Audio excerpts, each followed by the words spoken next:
kunu yama famiya bala maliyɛnw réseau kalayara kosɛbɛ réseau kalayara ka sababu kɛ ja dɔ ye ja mun bɛ yen ni ne yɛrɛ ni n fa b'a la bon nin waati in na an bɛ d'abord tasibila kɛ ka ɲɛsin tagabaga ma n'o ye ne yɛrɛ fa ye tonton Amadu Bagayoko ala ka hinɛ la ala ka dayɔrɔ sumaya ala ka yin kusaya ma ni yan ye anw minnu fana bɛ hali bi ala ka labanko ɲuman d'an ma ka si ni kɛnɛya d'an ma an ka an balimaw n'an teri minnu taara ala ka hinɛ u bɛɛ kelen kelenna na ɲɛnamaya waatiw a sigi bɛ nin ko ninnu de kan donc an y'a ye k'a fɔ o kɔnɔna na kunu n y'a ye k'a fɔ n ka ja dɔ ye bɔlɔlɔ minɛ ja mun bɛ yen ni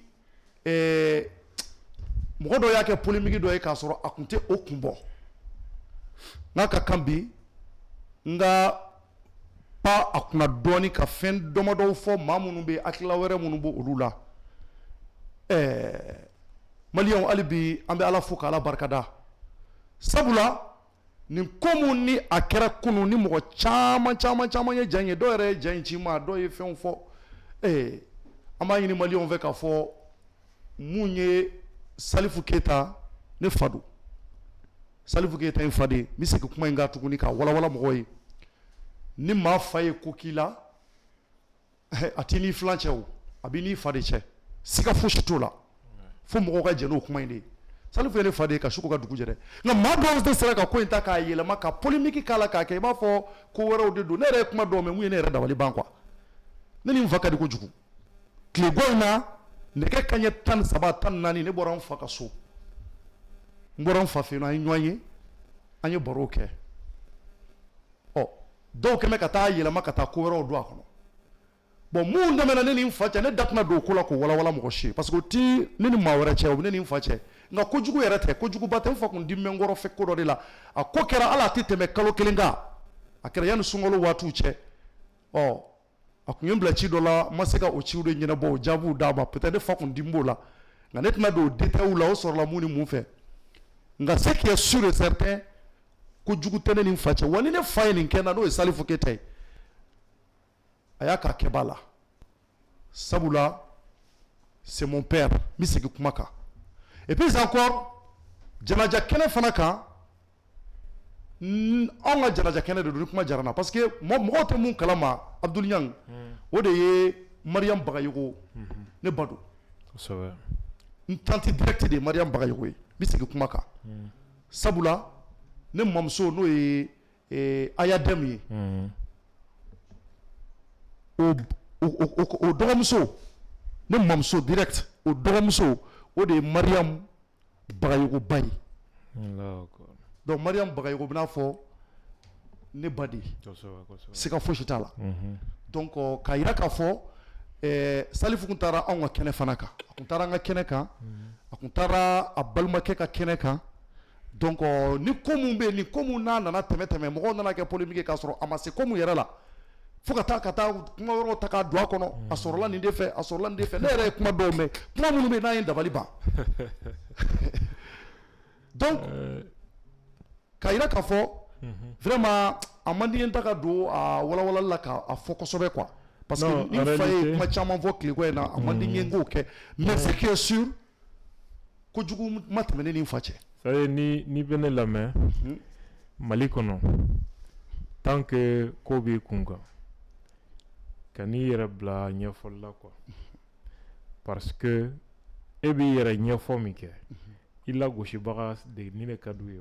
siga t'o la. o ye kɛ i b'i ka ɲɛnamaya tɔ bɛɛ bɛn e b'i yɛrɛ ɲɛfɔ la wagati bɛɛ e b'i yɛrɛ ɲɛfɔ la wagati bɛɛ donc quel que soit e mana fɛn o fɛn fɔ a tɛna foyi bɔ o mɔgɔ sugu ka kɛta la quoi. siga t'o kuma in na. adamaden dɔw bɛ yen olu dilannen bɛ ka bila i la dɔrɔn u b'i lagosi u sigilen bɛ fɛn ni fitinin u b'a ta ka kɛ diɲɛ wuli. o ye tiɲɛ ye. donc o fɛn sugu il faut apprendre à ignorer à banaliser les choses i ka tɛmɛ i ka ci fɛ le plus important o ye i ni an ka cɛkɔrɔba ta ye. siga t'o la. n'o ye Salif Keyita ye donc ni n'o ye ɲɔgɔn faamu ka ban le reste là que les gens comprennent ou qui ne comprennent pas c'est leur problème ça n'a aucune importance voilà.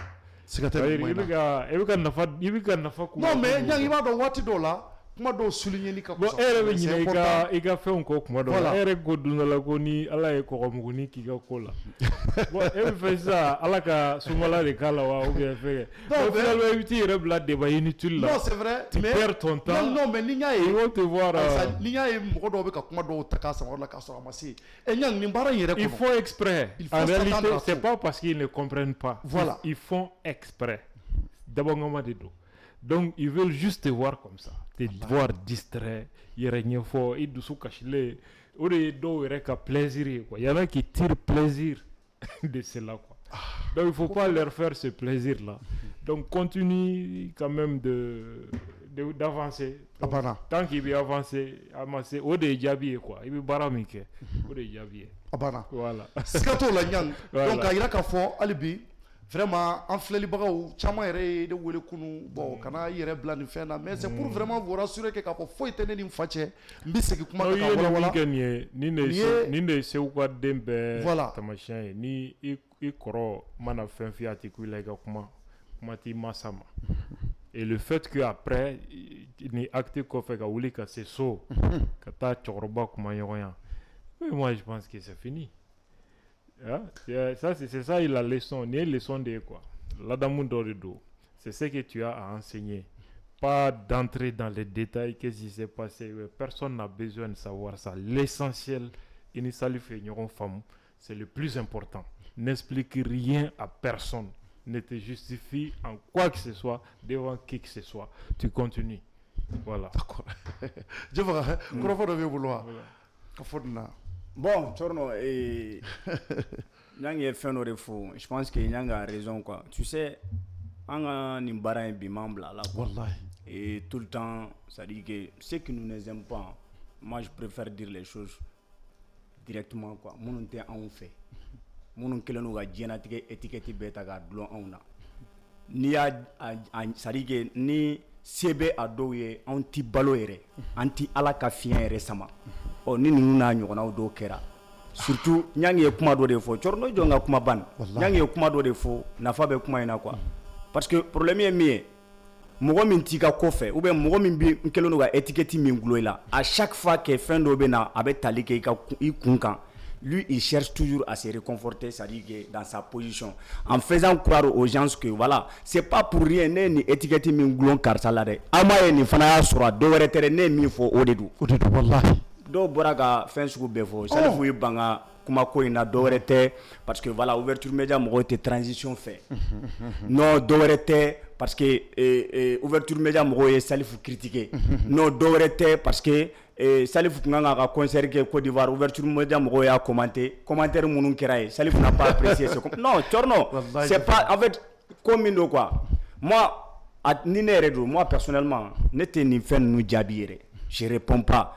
Mais il a fallu faire photo comme na kanubagaw de b'anw na mɔgɔ caman bɛ minnu b'an fɛ mɔgɔ caman bɛ minnu b'an apprécier ni wale do taara ka ɲɛsin an ma ils se sentent frustrés a bɛ diguw la a bɛ fɛn kɛ moi ça dit que l'importance est que an ni Salifu cɛla la min b'anw ni ɲɔgɔn cɛ o de ka gɛlɛn Salifu min bɛ yen a lajɛ bi bi na Cɔrɔnɔ ko in kɛlen u y'a ta ka bila minɛn bɛɛ kɔnɔ mɔgɔw y'u ka hakilinata bɛɛ di mais est ce que à la base o de ye tiɲɛ ye wa est ce que o de ye tiɲɛ ye tiɲɛ kuma tɛ nin ye ka fɔ yan bi yan maintenant ni c'est-à-dire que olu yɛrɛ tun bɛ ka mun laɲini parce que ni fɛn dɔ ma fɔ dɔrɔn ni ko dɔ b'i kan n'a waliyara dɔrɔn i b'a ye u bɛ bɔ ka fɛn bɛɛ fɔ ne yɛrɛ ye mɔgɔ dɔw ye minnu bɔra k'u sigi ka vidéo yɛrɛ kɛ ah non parce que i y'a ye Salifu y'i ban ka kuma dɔ wɛrɛ tɛ parce que ouverture média mɔgɔw bɛ transition contre la kelen dɔw u taara vidéo sigi ah parce que mɔgɔ dɔw bɔra k'a fɔ k'a bɛ ouverture média mɔgɔw danga i m'a ye danga in bɛ ka minɛ fila dɔw taara ka taa publication dɔ kɛ non parce que Salifu tun kan ka taa concert dɔ kɛ Côte d'Ivoire ouverture média mɔgɔw bɔra u ye commentaire kɛ donc commentaire minnu kɛra Salifu ma olu de apprécier o de y'a to c'est-à-dire que Salifu bɔra ka nin kuma ninnu bɛɛ fɔ alors que c'est faux et archi faux ka bɔ dɔrɔn c'est-à-dire ka nkalon tigɛ comme bon i b'a dɔn généralement an ka jamana kɔnɔna la problème ye min ye nkalon tigɛ fana de bɛ sanga la kosɛbɛ nkalon tigɛ yebali fɔ o de bɛ sanga la donc tant que n'i tɛ nkalon tigɛ tant que ni ko dɔ nana dɔrɔn c'est-à-dire que i bɛ nkalon ba de ɲini fɔlɔ k'o tigɛ yanni ko yɛrɛ tiɲɛ ka na donc n'a fɔra k'a fɔ ko c'est-à-dire que mɔgɔw tagabolo y'o ye ka ban donc ni wale dɔw kɛra Cɔrɔnɔ a man ka bali anw na quoi moi ce que je vais juste faire comprendre aux gens u k'a dɔn k'a fɔ ko ni histoire, ça n'a rien à voir avec la transition. Voilà. C'est pas une histoire politique. C'est pas comme si Salif est ninké parce qu'il y a un wallet d'oré que Salif la ouverture média là. Voilà. C'est faux et archi faux. Et ce que les gens oublient, c'est que Salif est en on a beaucoup fait pour Salif tout comme il a beaucoup fait pour nous. Ni Salif ma songa kuma Chorno ga micro la kunu. Otika on ma kojuye parce que Salif avant tout c'est notre père. Et en plus ni micro kelen de la ga déplacer kata fo Salif fait. Kata Salif ça dit que ni micro kelen Chorno a de la ga déplacer kata fo Salif fait. Ou alors peut-être ou do ta donc a fo couverture média ben yéré. On s'est déplacé pour aller voir Salif chez lui qu'a filmé kuma Bada a eu bella de l'info. Donc il sait seulement que c'est une histoire entre un père et un fils. Donc Deni Fachela la kodo waliara fama mu apprécié. Oh a ka réaction qui era tout tantôt de là. Bon yoro do la chali fu antonto menete digi salifu fana la quoi. Parce que ibaro maninga de do donc ay maninga wale de ke. Peut-être ni maraga do kundo. Alni akuye ni maraga de kundo chorno. Akunte na réagir ni yoro la. Mais aka maninga yoro de ni jay e akliben na enne de tarange ni as nyo san wolofla a jafla katem. Ah oui. Neni fa salifu iba fa abdou nyange mu fo pour que ka bokuma la. Ibado jefaga neni fa ka de ko jugu. Salifu Keita ene fadi. Et je suis très fier. Nako kadaye ouverture média kadaye. Jefaga ndina do fond kono nga politique mangante ou bien ka foko jamana no ote. Abi kalo kelembo Salifu mogo de jora adena. Ne de kunga ngata ci doke no yi festival kudo de do ne de kunga ngata ke jefaga.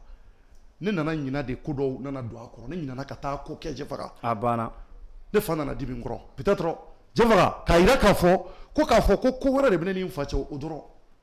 Parce que ni kodo de ke mu ma jaye akunye bla ci do la ma oke jefaga. Mais kaira ka fo iba fo ko wara do bien fin wara do te jefaga ne sera fama bi. Sera ma bi ntara nkumana. Anye vraiment mu ma nye nyo fay ya famia njote mu na nyo fo. Abana. Jefaga ka klaka ya fa deli ni fafe. Salifu ne fade jefaga ali shini ni Salifu ni ngenna abi ati fo ikenena. Nani inflanti nyona ko fo munu be no lu bakalama u be rezo ka uta fo ikalama u mana ko yodro bu data ka do ala ka bayele maka ku sa koy do de bakalama be rezo ka uta fo ikalama.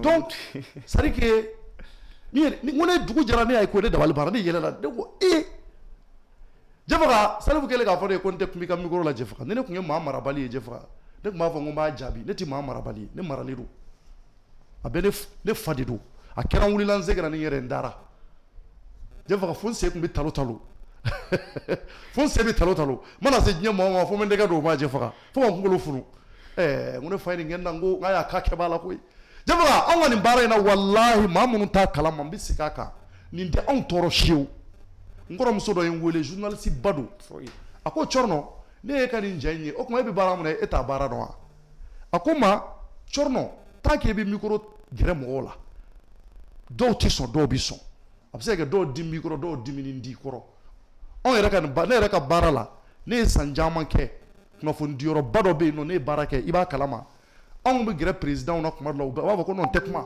ubi ga micro sama ka boy ubi ibi gere do lo utukuma o yo lu ye jefaga o bara tasere de surtout ne fadi ya kenna jefaga o be ka ne toro jori donc kaira ka fo mau ka sabali jefaga ko mu maseyoro muna angana sama ka sifu o yoro la vraiment u ka sabali klego na misiga ga du kulota la ka la me munu ye ko jenge ka tabla chorno iba so ye koro iba do u ka sabali klego na nyem balma ke fuseni wele no e nyere balma kedo Salifu denu nya wele anyi nyon soro sura ngumana o ndara klego na kalabankuru ni nsigira fo fa salon pour porter le message du président de la République.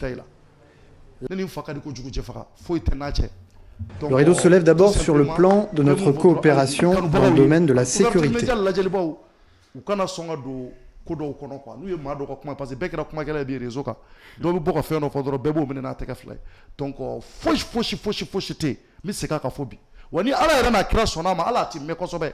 Abina ne faye ni ala sona ma ne bina interview bawke jefaga amina fen chama ke o bebina ke voilà donc ambi mu fodoro o de ni ka nyeshi alla mani baga bema mali kono ani mali koka kuma je pense que ni beke a foli dan yetuni voilà ni d'anw dɔrɔ sew hali sini jɛ faga ne sigi bɛ nin kan hali sini ni ne fa wɛrɛ y'a kɛ n na n bɛ taama fo n bɛ talo n bɛ taa jɛ faga o tɛ ne lamaloya o ne ka baara de don n jɛna n'a ye n ko nin de ka kɛ n na tant que i tɛ jɛn ni nin ko fasugu ye jɛ faga i bɛ nin baara fasugu dabila de tant que i tɛ jɛn n'a ye maaw k'i nɛni mɔgɔw k'i dɔgɔya walima kuma dɔ la i ka taa i fa dɔ ka pɛrɛn i kunna walima i fa dɔ ka fɛn dɔ kɛ jɛ faga i tɛ se ka nin baara ninnu kɛ.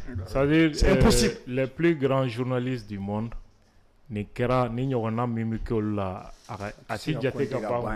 Les plus grands journalistes i bɛ gɛrɛ dɔw la ils vont dire que non u bɛ dɔw bɛ micro yɛrɛ tan dɔw bɛ caméra yɛrɛ tan fo ka bɔ ka bɛn duguma.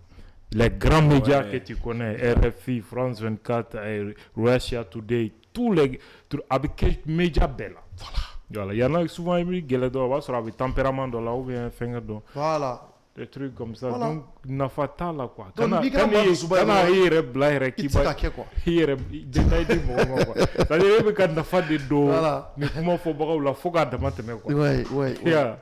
Donc Abdou y'a bɛɛ fɔ. Siɲɛ wɛrɛ n'i bɛ taa i bɛ taa tiga dɔ di Salifu tɔnɔ Salifu ma. Voilà. Donc jɛba n'i kɛra maa dusuba ye dɔrɔn i tɛ se ka fɛn kɛ quoi. Ni dusu ka bon dɔrɔn i tɛ se ka nin ko ninnu kɛ quoi. Donc vraiment mɔgɔw ka sabali ko ma se yɔrɔ min na u bɛ k'a sama ka se yen donc foyi tɛ ne ni n fa cɛ alhamdulilayi n bɛ n fa fo a bɛ kalabankoro n ka foli bɛ s'a ma ala ka si ni kɛnɛya d'a ma wa k'a jira a la k'a fɔ a denw b'a ka bila la bi an b'a ka bila la sini an b'a ka bila la bi an b'a ka bila la sini voilà donc ni ala n'a kira sɔnna a ma hali sini n'a mago b'an na diɲɛ ko o ko la an bɛ taa jɛ faga anw n'an fa ka di ouverture média de ka di anw fa ye kojugu jɛ faga siga foyi t'o la donc an ka foli bɛ s'a ma k'a fɔ ka waleɲuman dɔn i b'a fɔ jamu ni mɔgɔw ɲɛ b'a la nin kɛra nin y'a san 7 ani dɔɔni de a san 8 bɛna dafa ja in kɛ mɔgɔw bɛ se ka taa les sans tabou ne fa de fɔlɔ-fɔlɔ ye ne fa de fɔlɔ-fɔlɔ ye sans tabou c'est à dire interview de ne ma jɛ faga o y'a sɔrɔ ne tun taara babani ko ne fɛ yen n ba n ka foli bɛ s'a ma n taara Salifu fɛ n kun bolo a tɛna sɔn n fa a ye ne ye dɔrɔn a ko ouverture média mɔgɔ don a ye na a don an ye baro kɛ jɛ faga an ye interview kɛ a don a ja filɛ ne ye réseau sanfɛ nin y'o san 7 k'a ta o dɔw la fo bi foyi ma tiɲɛ anw de bɛ se ka fili nka ale tɛ se ka fili anw fa de y'ale ye n'ale ye ko o ko kɛ anw na anw n'o ka kan wa a t'an tɔɔrɔ yɛrɛ walayi a t'an tɔɔrɔ hali an t'a dɔn fɛn min na a t'an tɔɔrɔ voilà donc n'olu m'o faamuya anw y'o faamuya nka k'a fɔ ko politique kɛlɛ don ou bien fɛn wɛrɛ kɛlɛ don o si tɛ o si de tɛ fɛn fitinin dɔ de don dɔrɔn nka a ɲɛnabɔra a kun déplacera nka a bilala a nɔ la wa et puis a banna a y'a partagé donc nin waati la jɛ faga an bɛ don hali bi an ka jamana ɲɛmɔgɔ ye communiqué ba mun kɛ an bɛ don o kɔnɔ ka yira mɔgɔw la k'a fɔ siga t'a la an ka jamana ɲɛmɔgɔ ye communiqué kɛ ka ɲɛsin Algérie ma maliyɛnw b'a ɲini aw fɛ hali bi a ye dɔ fara partageli kan Algérie nin waati in na Algérie ni anw jɛ faga a kɛn bɛ kata ba 4 ye a tɛ tɛmɛ waati damadɔ kan anw ye émission kɛ nka dɔgɔkun tɛmɛnen anw ni Abdul Niang jɛ faga an y'a jira k'a fɔ kumaw la n ko Algérie ye communiqué dɔ kɛ u ka mɔgɔw n'u ka activistes n'u ka journalistes n'u ka animateurs u ye communiqué dɔ kɛ k'a fɔ k'a bɔlen b'a fɛ k'a fɔ olu ka drone anw ka drone dɔ bɛ yen k'a taara olu ka yɔrɔ la de 2 kilomètres k'olu y'a jigin anw ka jamana ɲɛmɔgɔ de wuli ka jɔ kɛ k'an kɛti kɛ an da de bɛna don o mugu n'a ɲɛɲɛ la sisan ka walawala maliyɛn bɛɛ ye mun fɔra an ka ministre de la sécurité fɛ de la protection civile an b'a fɔ ka waleɲuman dɔn yan an bɛna walawala an da bɛna don ko in ko bɛɛ lajɛ faga e bɛ mun don a kan Abdul Niang bɛ mun don a kan an bɛna o lakali an b'a ɲini bɛɛ fɛ bɛɛ ka partager Abdul Niang nin waati in na n bɛ ɲɛsin ma an bɛ don nin sujet in kɔnɔ joona donc k'a jira tout simplement k'a fɔ nin communiqué mun ni a kɛra sɔrɔ a ye dugu jɔ a sen fila kan an tilala ka Algérie fana ka communiqué Abdul Niang anw ka mɔgɔw ye mun de fɔ et puis mun de bɛ yen fana k'an t'a kalama. Voilà, très bien. I b'a dɔn an ka jamana n'o ye Mali ye an kun dalen bɛ dɛsɛ minɛ min kan o de kun ka di jamana caman ye parce que tant que anw dɛsɛlen don olu ŋaniya t'i ye u kɛwale t'i ye u bɛ kuma ɲumanw fɔ u b'u yɛrɛ kɛ an teri ye u b'u yɛrɛ k'an ɲi ye k'a fɔ k'u bɛ ka an dɛmɛ parce que u kɛn bɛ ka minnu dilan ka bila an na olu fanga ka girin an ma n'o ye marifatigi ninnu ye mais Dieu merci à partir de 2022 Mali armée commencera ka fari kura da ka faransi bɔ yan ka MINUSMA bɔ yan caman kun ko u ka expert sugu bɛɛ taara sigi plateau sugu bɛɛ kan Mali kɔnɔ Mali kɔ kan ko ni faransi taara ni MINUSMA taara il y aura un vide sécuritaire il y aura ceci il y aura cela ayiwa faransi ni MINUSMA taara a bɛ san joli la bi jusqu'à présent armée Mali de bɛ ka opération kɛ Mali kun fa kun donc o jamana minnu ka fɛn o fɛn bɛ yen ni an kun ɲɛ t'a la k'o bɛɛ de bɛ marifatigi dɛmɛ na Mali ka armée plus armée bɛ capacité sɔrɔ plus o mɔgɔw b'u yɛrɛ yira parce que e ye mɔgɔ min bila k'a ka mɔgɔ wɛrɛ kɛlɛ tasuma bɛ ka da o tɛgɛ kɔnɔ depuis i b'a musala hakuma fɔ i ɲɛ bɛ kumu ji bɛ ci ɲɛ kan i laban i bɛ mankan ci daminɛ i bɛ wuli yɛrɛ sisan k'i b'a tigi dɛmɛ kɛnɛ kan anw ka jamana ni a jugu bɛɛ ta de bɛ ten min ye kɔnɔna jugu ye o kɔkan jugu a bɛɛ ye nin cogoya de plus armée bɛ capacité sɔrɔ an y'a ye tubabu médiaw baarakɛra contre ninnu cogo min fo ka taa terrorisme dɛmɛni k'a bɔ dogo la k'a da kɛnɛ kan plus an bɛ capacité sɔrɔ organisation internationale ONU ONG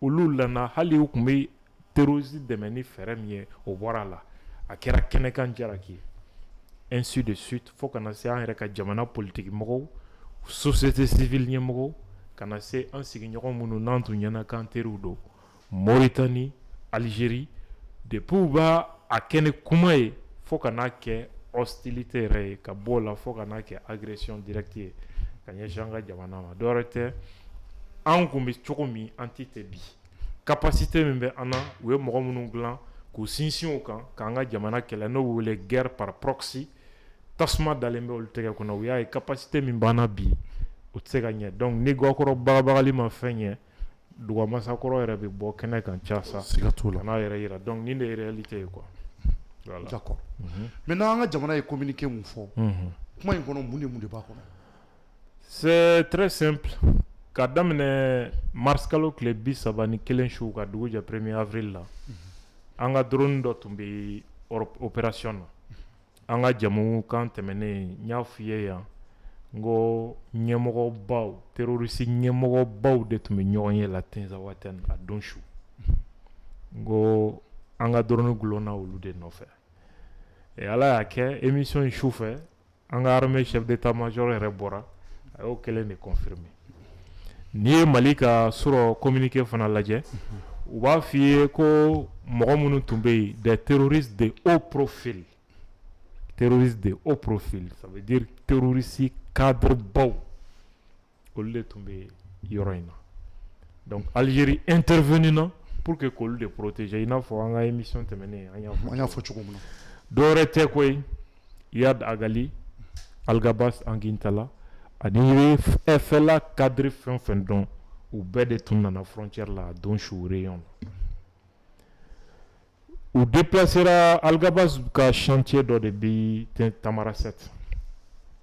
Tamaracet quartier dɔ bɛ wele ko Adrian a bɛ ka so dɔ jɔ ye Algérie a bɛ protéger la ye Algérie sécurité militaire mɔgɔw de fɛ donc u ye départ de ta ye mobili 3 camancɛ ta in Algabas ni terroriste ɲɛmɔgɔ wɛrɛw tun b'o de kɔnɔ mobili min bɛ ɲɛfɛ ni kɔfɛ o ye Algérie sécurité militaire mobiliw de ye minnu b'u escorter olu de nana sufɛ Mali frontière la pour une réunion de planification u ni Iyad nana ɲɔgɔn sɔrɔ yen an ka drone y'o de observer k'u identifier ka perepere tigɛ k'a dɔn ninnu de don en ce moment drone sɔrɔla ka attaque préparée et directement Algérie intervenant k'an ka drone gosi k'a labin ni cible frappeli a tun bɛna Algérie ka appui Sahel kɔnɔ parce qu'il s'appuie sur Algabas et Iyad pour déstabiliser l'ensemble du Sahel. Le GSIM, c'est pas seulement le Mali, c'est le Burkina, le Niger, maintenant un peu le Bénin, Katafo, Ghana, Iran. Donc, en Goumano frappé au Algérie, puis on détruit l'Indie. Deuxièmement, la sécurité militaire, les frapper sur le territoire malien avec les terroristes, c'était une pièce à conviction très très très importante pour prouver que l'Algérie contribue directement à l'agression de nos États et au terrorisme international. Mais au frappe peut-être avait fait quelqu'un de boy, nous et terroristes au farali. Mais fin flana mimbe notre sega boy, ça c'est les images. Imagine nous ni drone ata Personne ne peut supprimer ça. Ça, c'est le Mali qui contrôle ça. C'est fort de tout ça que le Mali a décidé de porter plainte contre l'Algérie. Et le Mali parle de soutien au terrorisme et de l'exportation du terrorisme. C'est-à-dire, Algérie, Djamanaye, Mimbi, terrorisme, gland à feuille, qu'a Djensen Signon, Djamanaye. C'est le cas de l'Algérie et le Maroc, à travers le Front Polisario, pour que le Sahara occidental l'occupe.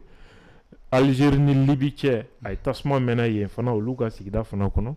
Algérie ni Mali tchè, c'est exactement, donc c'est l'Algérie répond à toutes les caractéristiques d'un état voyou. O de ou que tabule oui sigiro yoro ou siginyon ou tasma de mena olu fait pour tirer profit de cela. Et donc on va droni gauchilin Mali état ma directement qu'à Algérie trop fort communiquer follow me for. On a parlé de crash quoi avion bina. Mais Mali tumba donc qu'a faut Algérie de à gauche parce que anga état-major be communiquer que Watimi ouais sur Algérie ministre de la défense communiquer que déjà qu'a faut col de dos. Donc les Mali savait déjà. Mais Mali maçon qu'a do accusation qu'on a là parce que il fallait en tant qu'état responsable communiquer te que bolongono kuma ni réseau na kuma ni média kuma oui. Entre état responsable abo kuma ni ñoy di Mali papier ke o rola ka Algérie autorité saisie anga doroni min goshira aw don roba la wa. Donc 72 heures après ou Majabidi Malima. Ça c'est déjà une réponse. C'est suite à ça que Churo le Mali a décidé de réagir. L'AES également à travers le collège des chefs d'État au final a décidé de communiquer pour réagir. Communiquer qu'on a là, il y a là qu'il faut acter en bas dénoncer. On a avion ton willa pour que les terroristes n'y aient pas de gossi. Puis puisque Algérien n'est qu'à Nyesianga Djamana ma ou a déclaré les qu'il faut ou est en Djamana qu'elle est de damné. Donc AES Mali va ambassadeur retiré. AES a décidé que l'ambassadeur retiré au Algérie. Deuxièmement, AES a Irak fort espace sahélien non AES cadré, c'est un théâtre unique d'opération. Oui, réponse militaire de car l'Algérie connaît une agression contre le Mali, c'est une agression contre le Burkina et le Niger aussi. C'est tout là. Théâtre unique. Pourquoi? Parce que le Mali est dans une alliance avec le Burkina et le Niger, pas dans un partenariat simple. Simple parce que la CEDEAO, par exemple, est une union communautaire pour l'intégration en Ifengen. Partenariat de l'Union. Mais alliance, ils sont appelés les alliés. Ni qu'elle agressé, c'est comme guerre de donation. Il n'est pas ni alliance corridor. Au début, Algérie m'a même communiqué, ils ont clairement dit que Kolu Nimisara Kaye, ko Niger ni Burkina ou Faramalikan. Parce que moi je me pose la question, peut-être que c'était un test pour voir la solidité de l'alliance des États du Sahel pour que Kokorobo. Donc voilà pourquoi Burkina ni Niger fana déterminé l'endo. K'a fɔ Malien ye maa si kana siran hali une seconde. Mɔgɔ si kana siran. Maa si kana siran hali une seconde. Aw ye dugawu yɛrɛ kɛ Ala kana Algérie segin a kɔ. Wallahi. Mali ta a bɛ dan u ti jamana wɛrɛ agressé a bɛ dan Mali ta ma. Personne maa si kana hali minnu bɛ mankan non Algérie bɛ tan etc. u ka na dɔrɔn u k'a kɔrɔbɔ. Donc au communiqué min kɛra sɔrɔ u fana bɔra bi ka jaabili kɛ.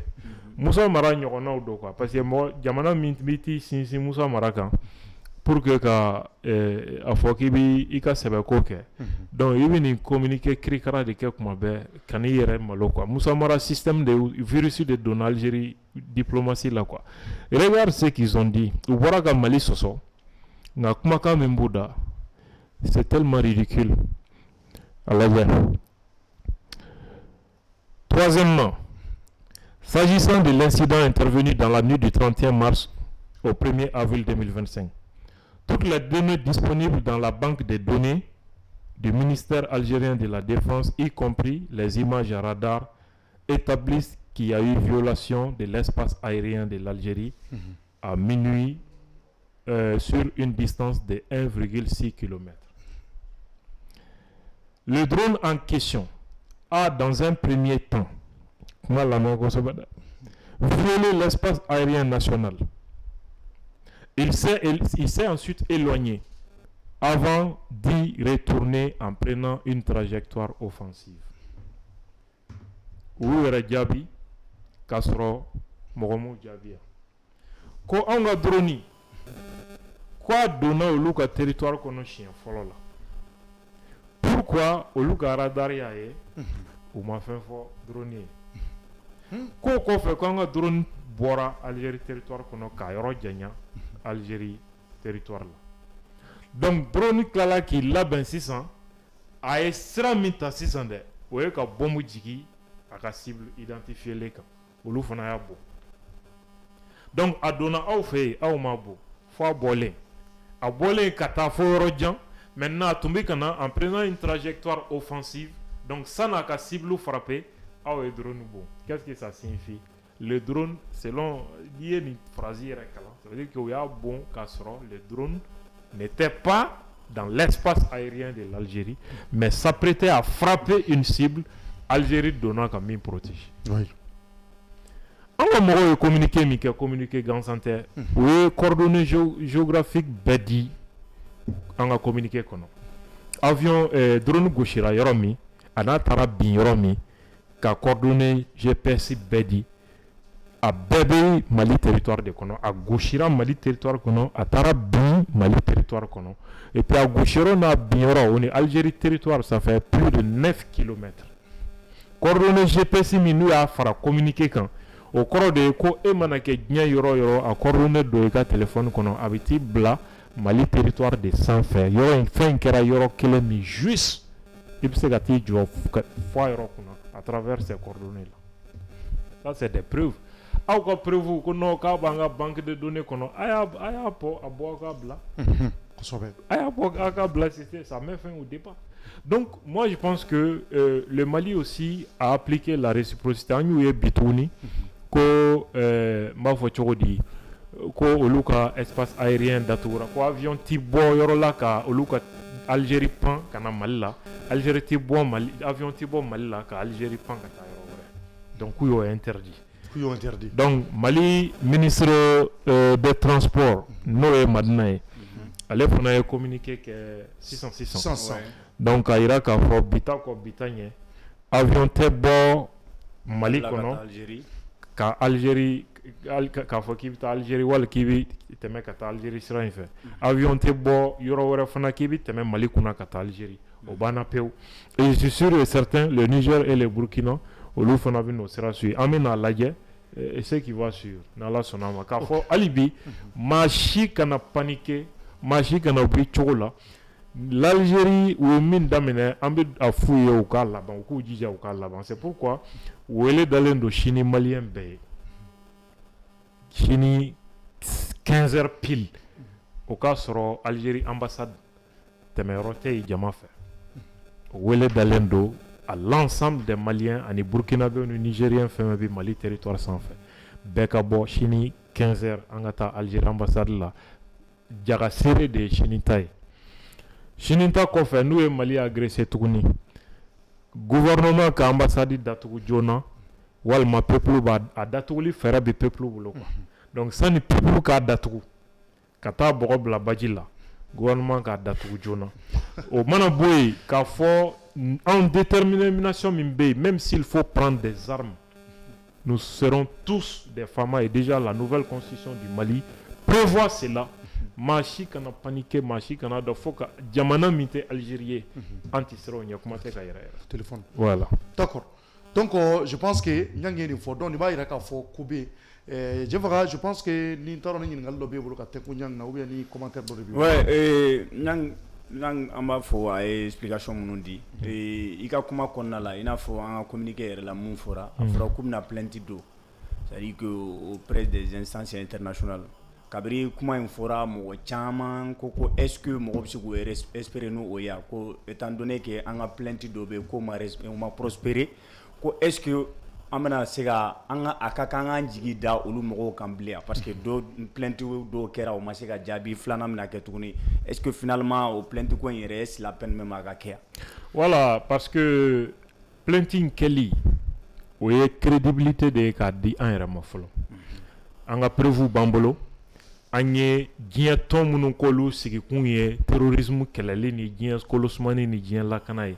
k'u saisi avec les preuves donc anw y'an ka kɛta kɛ n'olu banna c'est déjà la confirmation de ce que nous avons dit donc ballon boli de ka kan na Faransi ta diɲɛ bɛɛ ɲɛ jɔn bɛ Faransi la bi k'a fɔ siga t'a la n'i y'u bannen ni sigi ka kɛ c'est-à-dire que le Mali a réussi donc idem pour l'Algérie donc u magara la o u ma maga la o anw y'an ka kɛta kɛ déjà ka tɛmɛ sariya sira bɛɛ fɛ au-delà de ça an kan ka fɛn wɛrɛ minnu kɛ olu fana bɛ kɔfɛ ka na voilà maintenant d'accord ko dɔ fana ye question dɔ ci ne ma ko Algérie c'est-à-dire que Algérie est partenaire en Russie Mali et Russie est partenaire ko comment est-ce possible que l'Algérie étant partenaire de la Russie surtout mɔgɔ min ko k'a bɛ fɛ ka Mali dɛmɛ ka bɔ min ye an bɛ degun min kɔnɔna la ko comment est-ce que o bɛ se ka anw attaquer tan kelen filanan a ka question filanan ko mais ko munna Russie yɛrɛ fana ma kuma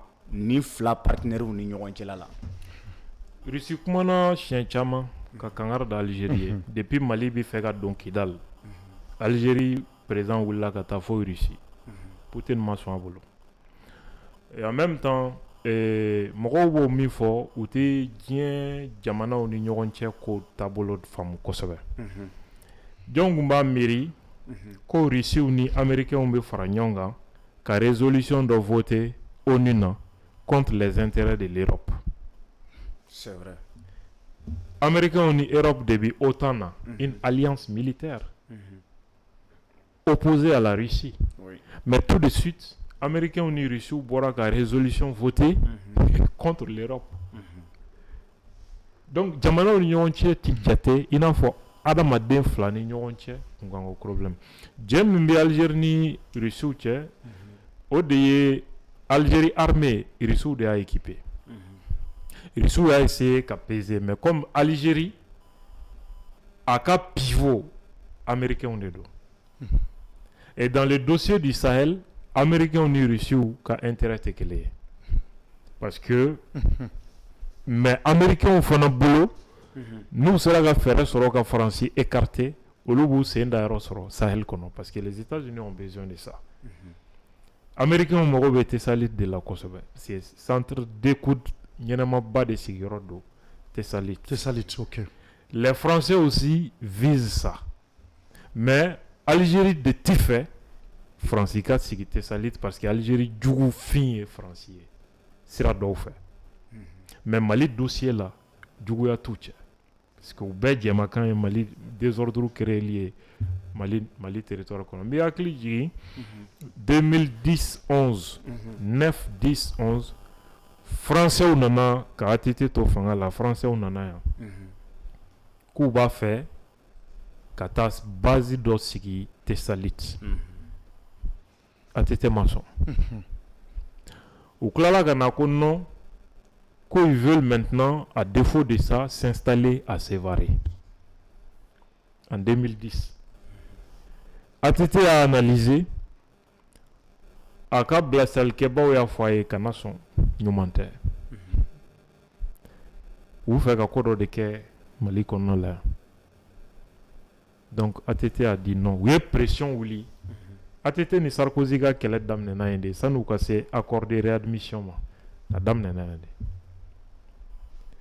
Donc, puisque Mali bana peu, Français na Sévaré, ou une stratégie du mec, Français fla, ou n'a loué Ombori, Serge Lazarevic ni Fem, qui sont en réalité des mercenaires, ko Akmi Olu enlevé. Ouais? Ko Akmi Olu enlevé. Donc ils ont utilisé ça comme un argument, comme Mali TC Kouka ressortissant la Kana, ils ont fait la pression Djagouya Foukana. Donc comme Morobi Seguimbla a refusé ça. Finalement, une trentaine de personnes ou nananoï, c'est varié.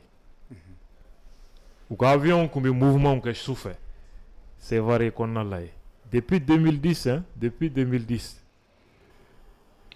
Au fur et à mesure des 30, où elle est là, 60, 80, qu'on a vu Bendomi, sur le français, Mimbi, c'est vrai, basique, c'était plus de 100 éléments. Ça, c'était depuis sur ATT. Depuis ATT, plus de 100. Qu'on a vu Benwati, mais il y avait plus de 100 solitaires français. Donc, Koubena Sorassou, Mali Sorassou formé, c'est vrai. Pour former une compagnie, 100 militaires maliens par exemple, Koubé Morobi Segim Blakana. C'est ridicule. Morobi, formateur Bisegui, pour former 100 éléments. C'est ridicule. On n'a pas accepté. De pression en pression. Donc ils ont mis l'autorité devant le fait accompli. Bon, il y en a qu'on a biné de quoi l'armée française nana mal qu'on a bina rébellion d'amnena ka armée française to sévaré. Qu'on a bina ka Francis Rossi a to sévaré, c'était plus de 100. Les Maliens ne sont pas au courant de ça. Ouais. Donc c'était pour venir à ta question. Diamana ou Bed de Nyebi ou quoi la position géographique du Mali d'abord. Il fait un pour que c'est des endroits stratégiques. Donc, Maroc Fana, fait qui est inséré dans les dossiers. Pourquoi? Parce que Fadia Mbaleni algérien, n'a sera qu'Algérie qui a influencé Doria, Mali kono, Sahel kono. Donc, avec Sahara occidental, Maroc Fana baka pion poussé pour que ça soit. C'est pourquoi Maroc soupçonne de col de Moujao Kofé, Bino Moujao Biwele État islamique au Grand Sahara. Donc, Diamana ou Union entière, intérêt de pays, tient là, territé, il n'y a pas d'amis quoi. C'est que toi tu appelles mon ami, Diamana ou Union entière relation, on pourrait appeler ça l'ennemi de mon ennemi. Donc, c'est mon ami quoi. D'accord. Voilà. Maintenant, Nyanga, Malion Klubana Djen Diamana Beka, c'est ça, nous on est Sikatala, nous m'aïraka, Algérien ou quoi. Paguru mumbu ka dugu la dongo do kuma kile fila kana nga jamana kono ni mina ke o nyongirle on vana panguru ti boy on vana kata yirno o jora amena o jora amena Algérie Algérie donc maintenant mais ne ko mu de bi Algérie kono voilà réellement très bien parce que mu de bu kono parce que ni kono nous c'est tellement flou voilà ça dit que mo de se me ka famille ça c'est une très bonne question ni mangai a donakoro de koron un événement diplomatique m'a mis sur Algérie Francie Koubé Kelela et un coup Agnès Francie ministre là Algérie Jamana Konala Francie ministre est bolé minké ni odona ni manga ni anga avion bonina aye comment il faut Algérie n'a oncle Djoko la main. Je pense que à Kanga sera Prince Bolo. D'accord. Donc Prince au Calama, ça dépasse pas 2 minutes. Ok. Ça va te permettre de comprendre qu'est-ce qui est en cours et à quoi il faut s'attendre. Ok. Propre. Notre coopération dans le domaine de la sécurité. Les contacts entre les services de renseignement reprennent. Une réunion des plus hauts responsables de la sécurité de nos deux pays est désormais actée. Et de même, nous aurons un dialogue stratégique sur le Sahel. Tourner la page de 8 mois de crises diplomatiques successives qui ont mené les deux pays au bord de la rupture. Dès l'été 2024, Paris s'attire les foudres d'Alger en reconnaissant la souveraineté du Maroc sur le Sahara occidental contre l'avis de l'Algérie qui soutient les indépendantistes du Front Polisario. Nous agirons en nous engageant diplomatiquement pour convaincre que la solution marocaine est la seule, au sein de l'Union européenne, aux Nations unies. Nous agirons aussi dans la région avec l'Union africaine. Le rideau se lève d'abord sur le plan de notre...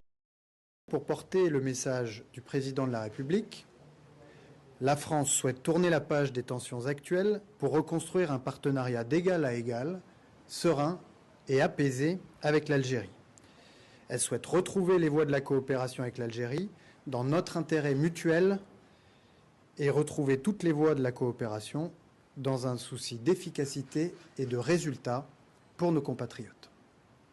Avec le président Tebboune et le ministre Attaf, nous avons mis sur la table avec franchise l'ensemble des sujets qui nous ont préoccupés ces derniers mois afin de décliner les principes posés par les présidents lors de leur entretien du 31 mars et de retrouver la dynamique et l'ambition fixées par les deux chefs d'État dans la déclaration d'Alger de 2022. Nous avons décidé de le faire avec sérieux, discrétion, efficacité, en réactivant dès aujourd'hui l'ensemble des mécanismes de coopération dans tous les secteurs. Nous revenons à la normale et pour reprendre les mots du président Tebboune, le rideau se lève. Je suis venu à Alger pour porter le message. Voilà, donc Abdoul Yank, Voilà.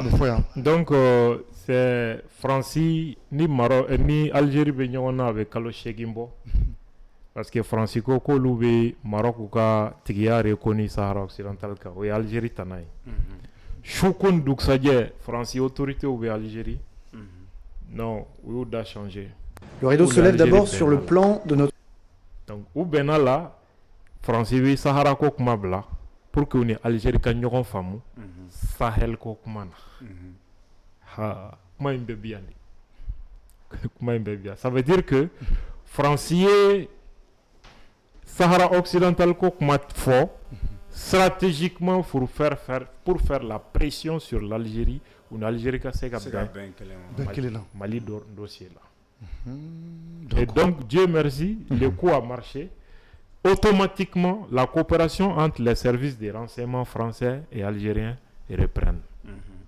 Il en faut Francis, ministre Boraka Fachoumi. Donc, Algérie ni Francis, service de renseignement. Leur chef d'état-major était là-bas. Bien sûr, plusieurs fois. Oui. Alouka service de renseignement, Algérie plusieurs fois. Donc, Alouka Djamana Fla service de renseignement, Boutega de Nyoma, Babou Djmenga. Pour que l'Algérie la Kanawa. Pour que la France la Kanawa. Non, il précise devant le dialogue stratégique sur les Sahel. Le dialogue stratégique sur les Sahel. C'est-à-dire que on a jamana nunu de yo. On a jamana munu bi Sahel ou vous faites min ke Sahel là. Ou fla kumana ka ben là. Donc il faut qu'ils mettent ça en œuvre.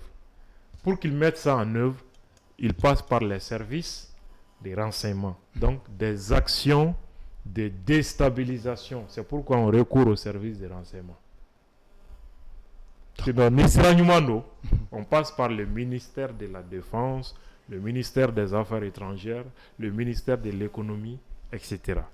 Mais le dialogue stratégique entre l'Algérie et la France sur le Sahel, à travers les services de renseignement qui reprennent leur coopération, c'est des actions, des opérations qu'on appelle false flag operations, c'est-à-dire les opérations sous faux drapeau. La guerre par proxy, terrorisme, ni fait armée, classe politique financière, ni société civile, médias ou financiers, pour pousser le peuple à la révolte, créer l'insécurité généralisée, déstabiliser économiquement pour faire chuter le pouvoir. Donc, moi, d'accord. Et pas seulement le Mali, il parle du Sahel. La France, est-ce que la France y est Sahel Djamana Doye? Est-ce que Algérie est Sahel Djamana Doye? Au Djamana Flabeta Benkola, Anga Djamana Kono Kokan, sans nous. Pourquoi? Ah, Ali Hakilke Mamina, ça quand même c'est quelque chose. Ali Mohamed Kalama Oba, donc de quoi il s'agit? Oui. Et c'est ce qui commence déjà quand un avion Bouchili d'amener, parce que drone nous de Kemeka. Djougou terrorisme nous Algérie bara drone de Kemek ou décès ka bo ka foku bina tenter ka Kidal mine ka Nord mine ka fou bina ni Azawad Kokma est sur la table et faire tomber les autres états de l'AES mounou français gain français de bimako ça sera quand et les Russes ont compris mouvement mounou Sénat aujourd'hui Mali qu'on a là ça te permet de comprendre que les Russes ont compris. Et voilà, donc c'est ça. Voilà, donc je vois, donc on a ni le lobby bolorina, quand même quand on vit à Takachokomuna vraiment, Chamaya Irakafo, à Tabolo Bichokomuna, avec un dosra, il va faut donner be ko na tola depuis. Watija, je pense que je vais de la Kafakanga na d'Algérie la fio. Pas les qu'on y est dans l'Algérie là. Au d'autres Algérie qu'on a balma de Kanye. Algérie irana ka fa bangon ko nuna ngana ballaka chukuna dugzaje ko ballaka keta ay mo dabali banku juku donc ni ba ira ka fo sikata la Algérie ale de bi bamanci nu ko nin b'o de yira o. Eh ben, c'est clair. Siga t'o la. Ça, c'est clair. D'abord, et depuis, ça n'a pas commencé aujourd'hui. Je fais juste un historique. Algérie a la guerre civile en 1990 à travers le GIA. Voilà, donc GIA, Algérie fanga soro aka terror islamiste vers les années 98-19 o y'a sɔrɔ u ka islamiste ninnu tila bɛɛ faga. Donc u ka service de renseignement de infiltrer à tɔ la pour prendre la tête des éléments des différents groupes terroristes qui étaient en Algérie. Donc à partir de 99 u bɛ minnu wele ko islamiste u dɔwɛrɛ tɛ Algérie service de renseignement de kun don. U ma sɔn k'a déclarer ko u ye mɔgɔ ninnu détruire ka ban. U ye o terrorisme tɔ de maintenu Mali frontière la. Filanan pourquoi deux objectifs. Fɔlɔ pour que ka état d'urgence maintenu to u ka jamana kɔnɔ. O état d'urgence vous permet qu'à opposants détruire ou d'atouko kasola, ça empêche de faire des élections. Quand je vois un régime comme le régime de l'Algérie, qu'à Foko Mali Fanga, Poutsisouye, etc., ça veut dire qu'il y a le code d'Ando quoi. Algérie même qui est un état voyou, au lieu de qu'à Foko un régime comme Poutsisoudo, alors que c'était ça leur comportement, et assassiner leurs opposants, état d'urgence, prétexte qu'on a. Mettre en prison les leaders de la société civile, etc., pour faire croire toujours que le terrorisme m'a ban, etc. Et en même temps, Kabylie, nous avons éliminé le Damene sous le prétexte de lutte contre le terrorisme. À partir de 2003, puisque ONU n'y vient tomber au baye ou accusé ou massacrer que terroriste ou que la lila, il faut que la chomi. Donc, oui, exclu sur la scène internationale. Donc, Américains, on en a deal de proposer Algériens. Bon, en Morobila, tu reviens sur la scène internationale. Warabi Dauma, on va continuer à regarder l'engagement fait, puisque en bas d'autres tu maye. Mais avec le terrorisme, il y a beau Maghreb kono, Sahara kono, aka djigi kana Sahel kono. C'est les Américains qui ont passé ces deals avec les généraux algériens. Vraiment, ça c'est une très bonne occasion. Vous êtes champion dans la lutte contre le terrorisme, etc. Automatiquement, au cas commando parachutiste do El Para, Chukondou Saje, ko kera terroriste nyamoy. Ko e tubabu tali damne otajila. Ou tawaru verser akan pour que ko libérer au bara damne. El Para intara mine Tchad de rebelle fait. Tchad territoire kan. Ou les Français ou les coups amènent coup qu'on a non fait français ou quoi ou tu sais que ou Américains ou les loups sont à récupérer parce que what ni tara amène quoi donc ou pour le diable na quoi ou Algérie ou les cas que amène Algérie sont à Algérie temena Kadhafi de fait ko Kadhafi ka service de renseignement black amène Tchad des rebelles ou amène Canada et Libye fana yi dogo katani El Para Algérie konnala. Le jugement, elle parle de jugement que Algérie, quand Algérie du Coloca, a c'est major tribunal. Parce que n'a pas tribunal là, avec comment, avec la mission maintenant, ça sera connu. C'est vrai. Que ce soit Abu Zaid, que ce soit Bel Mokhtar, Yad Agali, Nimbeye, Algérie, service de renseignement qu'a agent. Et pour preuve, Ouattimi, Kadhafi commencera qui est intéressé Mali là, sous ATT. Algérie sirana parce que ni Kadhafi sera ka Mali Touareg sera ka côté là. Algérie tini signoro sera. Yad ni Touareg ton kamblé. Oui. Ils vont du côté de Kadhafi et au Algérie décès ka donro sera Mali dossier là. Qu'est-ce que l'Algérie fait? Oui, ambassadeur Mintumbia, oui Willy. Kouka service de renseignement officier de Black Anam Bamako comme ambassadeur de l'Algérie. Mali kono réseau du Fenfembi Algérie polo aller de réseau B5. Oui, contacté avec Yad Bahanga ani société civile leader Bado. Parce que Kadhafi ko hali Libye consulat dans Kidalo. Au consulat dans Algérie fana tara boulanger de Kidal Kanyeshi au consulat. C'était pas une boulangerie, c'était un bureau des services de renseignement de l'Algérie pour surveiller Libye, consulat. À Mangamba ou là Bamako, c'était avec ATT. À Mangamba ou là Bamako. Mais l'Algérie aussi.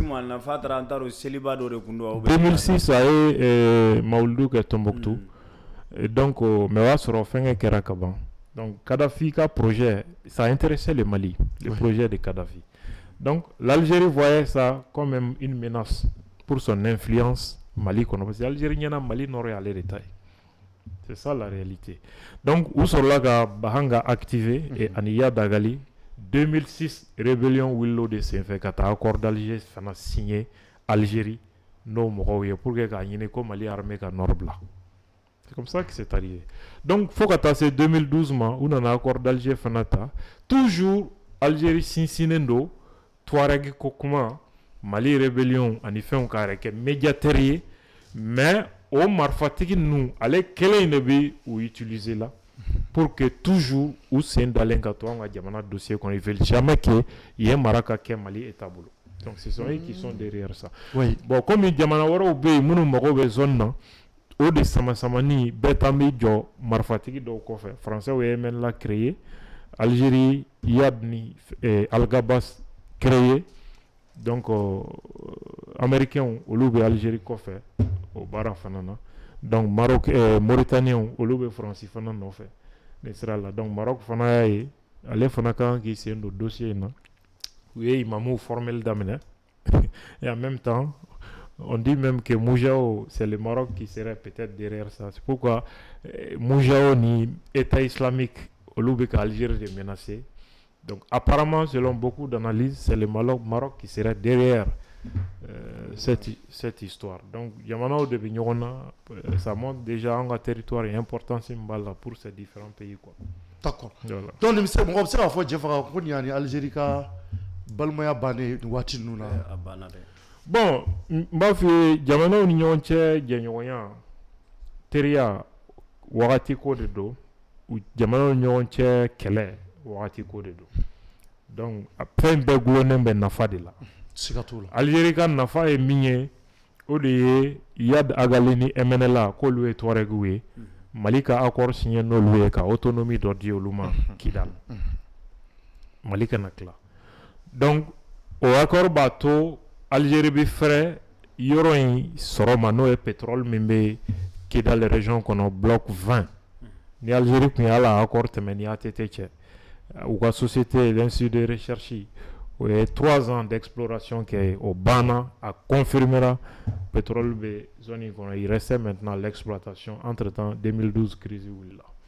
Donc nous ils préfèrent qu'un groupe armé financier pour ça qu'à temer au Mali état ka djega barake pour que anga nafa soro jamana ko kolosmo quoi. Donc les Français aussi visent la même chose parce que le bolo de ka colonier Mali. Donc il faudra que yoro tigia ka di au ludema. Donc Algérie fana ba doni Français nana Kidal au moins allemand parce que aleni Français tchebe situation maintenant. Ninde ya nga jamana problème et réalité. D'accord. Voilà. Jeffra, crofobi boulou. Non, bon, ne vais faire une galère. C'est-à-dire, aujourd'hui, il faut Wale Fembegake, Fenchama, Irala, Mouya Algérie, Kafoko, Bamanji, Wale Mounumeka, Walea, Sikatala, Algérie au Kofé. Andumba et communauté internationale comme Abeo, Bafokuka, Kele, Fambaye, Mi, Bamanji, Keleouye, Momo, c'est-à-dire au Bamanji, Kele. Et aujourd'hui, au Baro Afoko, Algérie, Beka, Bamanji, Deme. Ou la réaction est normalement. Est-ce que vous pouvez faire un camp si réellement ils sont là pour la lutte contre le Mini bof leminania mais communauté internationale. France, Angleterre, États-Unis, au lieu de. Donc communauté internationale côté tien. Ça n'est Algérie tien. Mali est prévu faranyonga France de quand kata oni saisi. Terrorisme soutient. La France est un pays permanent du Conseil de sécurité, droit de veto be mimbolo. Munu karanka baraka pour que ka nyela kana ani ka terrorisme shilasa. Au France, quel est prévu be ka foko terrorisme mi flani andala France bolo wala. Mon bora la foi. Mi États-Unis. an y'a ye Afghanistan bɛɛ ɲɛna américains de taara Al-Qaïda créer de toutes pièces pour que ka Russiw kɛlɛ Afghanistan kɛra bɛɛ ɲɛna an y'a ye o américain kelenw olu de taara État islamique créer Syrie pour que ka Bachar ka fanga ben o kɛra bɛɛ ɲɛna tout de suite ka tila k'o terroriste kelenw ta ka na olu sigi fanga la kɛra bɛɛ ɲɛna donc diɲɛ sigilen bɛ kalon de kan communauté internationale ko tiɲɛ kuma tɛ ninnu de bɛ kɛlɛ wuli u bɛ n'u yɛrɛ k'a ɲɛnabɔbaga ye k'a sɔrɔ aw b'aw si kɛ a tɛ ɲɛnabɔ quoi voilà. D'accord. Donc Nyank ni waati in na sisan maliyɛnw bɛ fɛ k'a dɔn gouvernement ka communiqué tɛmɛnen kɔfɛ étape minnu kɛra an ka gouvernement ye communiqué kɛ kunun dugu jɛra bi an ye Algérie ka communiqué ye kɔfɛ an yɛrɛ ye communiqué wɛrɛ kɛ an fana ye communiqué dɔ kɛ sisan bon maintenant ko in bɛna laban cogo di sisan laban cogo wɛrɛ t'a la o donc c'est à dire mɔgɔw bɛ ka kuma dɔ fɔ a laban an bɛɛ ka ambassadeur bɛna don nɔ nin bɛna k'an ka ko bɛɛ jɔlen pewu oui même hali ambassade ninnu an mago b'a la quoi kɛnɛ an mago b'a la ka a kɛ logements sociaux ye ka a di sɔrɔsiw ma Algérie ambassade in ne kɔni b'a dɔn agression wɛrɛ a fɛɛrɛ b'an bolo quoi ambassade in an bɛna kɛ min ye a tɛ dogo mɔgɔ si la sini ta kɔni ye jagasere de ye kɛnɛ min don jamana mago b'a la parce que logements sociaux hali n'a kɛra logement 100 ɲɔgɔnna ye o espace b'a kɔnɔ donc sɔrɔsi minnu sara kɛlɛ la o place ɲɛnamaba don donc olu ka denbaya sigiyɔrɔ a bɛ bɛn o ma ni Ala sɔnna ma agression wɛrɛ ni jamana ma teliya k'a datugu a fɛɛrɛ b'an yɛrɛ bolo kulonkɛ tɛ menace tɛ jagasere dɔrɔn don wa an labɛnnen b'a bɛɛ fɛ Mali dɔrɔn tɛ Mali Niger Burkina an labɛnnen b'a bɛɛ fɛ an bɛ kangari min da minnu fana hali bi nin ko in kɔnɔ olu ɲɛna ko politique kɛlɛ de bɛ sen na u k'u farati kosɛbɛ n'a y'a sɔrɔ politique kɛlɛ de bɛ yen Mali ni fanga ni politique mɔgɔw walima fanga ni adversaires cɛ on comprend kuma dɔw bɛ yen on comprend mais jamana agresselen don wali jamana fɛ walidenw de bɛ ka sa Algérie sababu la terroristes dɛmɛ ka an ka sɔrɔsiw faga k'an ka duguw ci ka tasuma minɛ fan bɛɛ an b'o kuma na waati min mɔgɔ ka taa o kɛ kulonkɛ ye ka t'o kɛ moke bɔnna ye ka t'o kɛ jamana lagosili ni sɔrɔsiw lagosili ye ni min y'i sɔrɔ i y'a ɲini siga t'o la ni fɛn o fɛn y'i sɔrɔ a kɛra jamana o jamana la Faransi mɔgɔ o mɔgɔ farala Allemands kan Faransi occupelen jamana libéré u y'a bɛɛ faga ils appellent ça les collabos en France u y'a bɛɛ faga sans exception Algérie maa o maa Algérie kun occupelen don Faransi fɛ wagati min maa o maa farala Faransɛw kan u kɛlen ka jamana libéré u y'a bɛɛ faga a politique mɔgɔw a population a fɛngɛw u y'a bɛɛ faga Algérie bon ni jamana bi o situation na ka taa kɛ jugu dɛmɛni ye jamana kan n'i m'a dabila ni min y'i sɔrɔ o y'i yɛrɛ kungo ye deuxièmement minnu bɛ jamana kɔ kan pensant que fɛn tɛ se ka k'u la u bɛ k'u yɛrɛ nɛgɛ de u bɛ k'u yɛrɛ nɛgɛ fɛn bɛ se ka k'u la de mon frère o de la ne bɛ jigin fanga la dɔɔni o fanga jalakili on comprend ça fanga critiqueli on comprend ça hali k'a fɔ ko vraiment Assimi dɛsɛra ka bɔ yen on comprend tout ça mais de là ka taa terroristes dɛmɛ i ka jamana wɛrɛ dɛmɛ i ka jamana kɛ e bɛ jamana kɔ kan walahi o fɛɛrɛ ɲuman bɛ yen su ko dugusajɛ i b'a dabila hali maa t'a f'i ye k'a dabila hali téléphone hali vidéo sigili i bi fo ka taa diɲɛ wuli i tɛ vidéo sigi bilen fɛɛrɛ bɛ yen quoi donc an b'a f'u ye dɔrɔn u ka sabali jamana bi a yɛrɛ ɲinina tuma min o ni politique kɛlɛ tɛ bɛn an bɛ se k'o de fɔ. D'accord. Mais Nyang, an ka lasigiden minnu bɛ Algérie dun sisan olu kan ka mun kɛ e bolo an ka lasigiden minnu bɛ u ka commerce jago bɛ yen taa bɛ kalan na min f'i ye suraka jamana tɛ yen ni ko yugubara ta suraka jamana si tɛ yen bɛɛ bɛ jɔ ko farafin min droit bɛ di farafin ma k'i ka butigi dayɛlɛ i bɛ suraka de ye ka butigi dayɛlɛ an ka jamanaw kɔnɔ taa suraka jamanaw la i k'a ye ni farafin n'u bɛ yamaru i ka hali butigi dayɛlɛ hali ni bɛ société min dayɛlɛ olu mɔgɔ dɔ de bɛ k'a ɲɛmɔgɔ ye u ka jamana mɔgɔ dɔ de bɛ k'a ɲɛmɔgɔ ye hali ni k'i bɛ société dayɛlɛ jamais farafin il faut ka taa fin min kɛ donc mɔgɔw b'o kun fɛ an ka jamanadenw bɛ yen cogo min algérien camanba de bɛ Bamakɔ yan ani Mali yɔrɔ wɛrɛw la o de la an ko n'a b'o ma cogo o cogo u ka trafic minɛ déverseli an ka jamana kɔnɔ an b'a lajɔ k'u y'u ka espace aérien datugu an b'a fɔ u ka duguma sira fana datugu u ka terroristes u kana exporter bilen ka na anw bara u ka marchandise trafic minɛnw a kana se an ka jamana kɔnɔ bilen an bɛ nin bɛɛ sira de an b'a bɛɛ lajɔ wa n'a tɛmɛn'o kan hali n'a danna mugu ni kisɛ ma an kun b'a kɔrɔ a bɛɛ n'Ala cɛ Ala kana so ma Ala ka so ma an b'o de ɲini Ala kana so yɔrɔ voilà fɛn o fɛn c'est-à-dire adamaden jɔnmaya mɔgɔ o mɔgɔ ni jɔnmaya miirina de b'i la fugariya de kɔgɔra i jogo la f'i ka sa i tɛ don da la siga t'o la voilà siga t'o la donc Jɛfara ko filɛ nin ye donc an bɛ an tɛ taa ni ɲininkali wɛrɛ b'e bolo an kɔrɔfɔ laban di Abdul Niang ma parce que aujourd'hui maliyɛnw kan ka ko dɔ faamuya an ka jamana bɛ yɔrɔ min na sisan n'i ko k'e jamanaden ɲuman ye dɛ i diyagoyalen don ka an ka jamana sɔrɔsiw dɛmɛ nin na k'an ka faamaw dɛmɛ nin na k'an ka jamana ɲɛmɔgɔw k'u dɛmɛ nin na nin tɛ kulonkɛ ko ye dɛ nin bɔra kulonkɛ ko de la parce que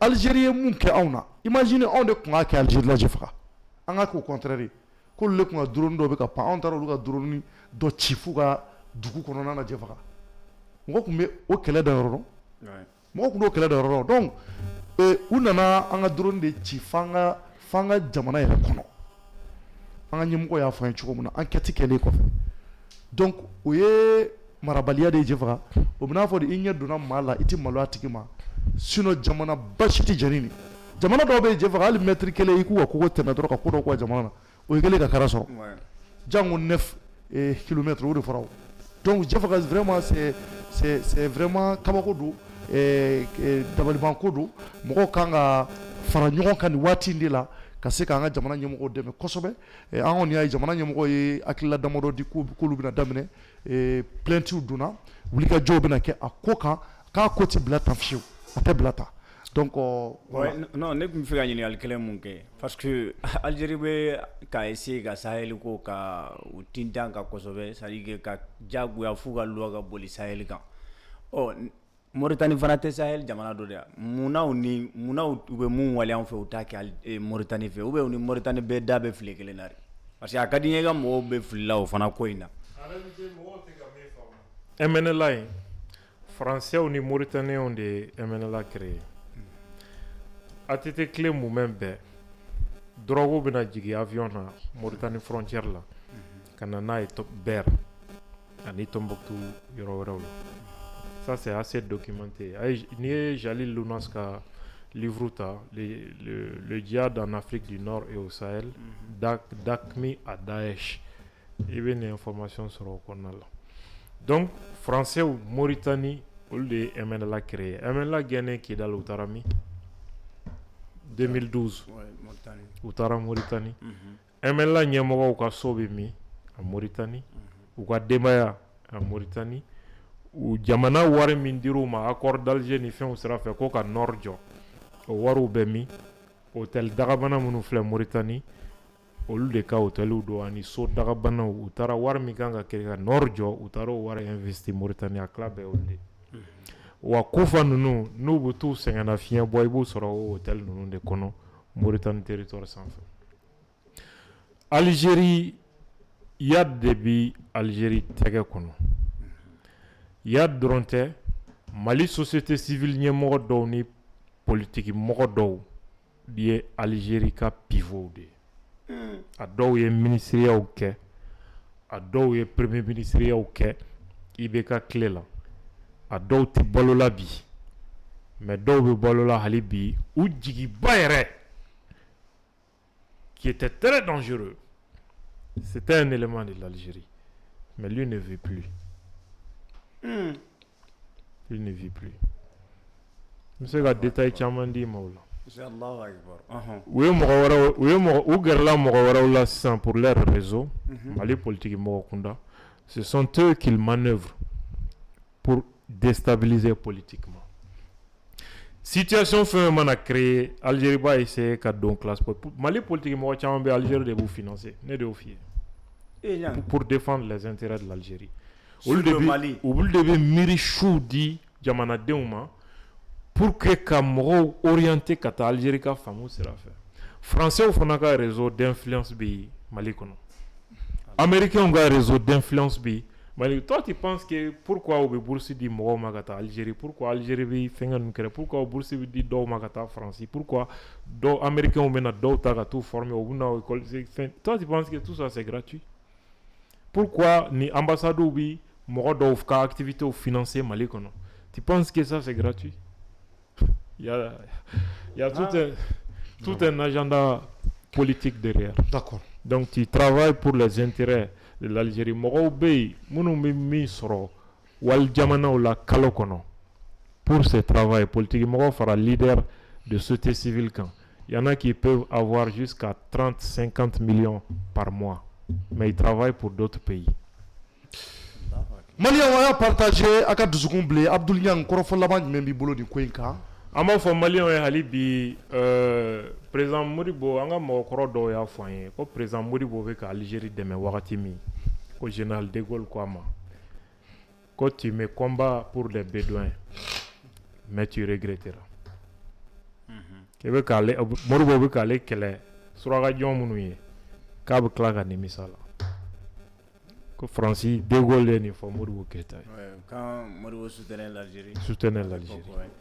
Et aujourd'hui, l'histoire semble prouver que De Gaulle avait raison.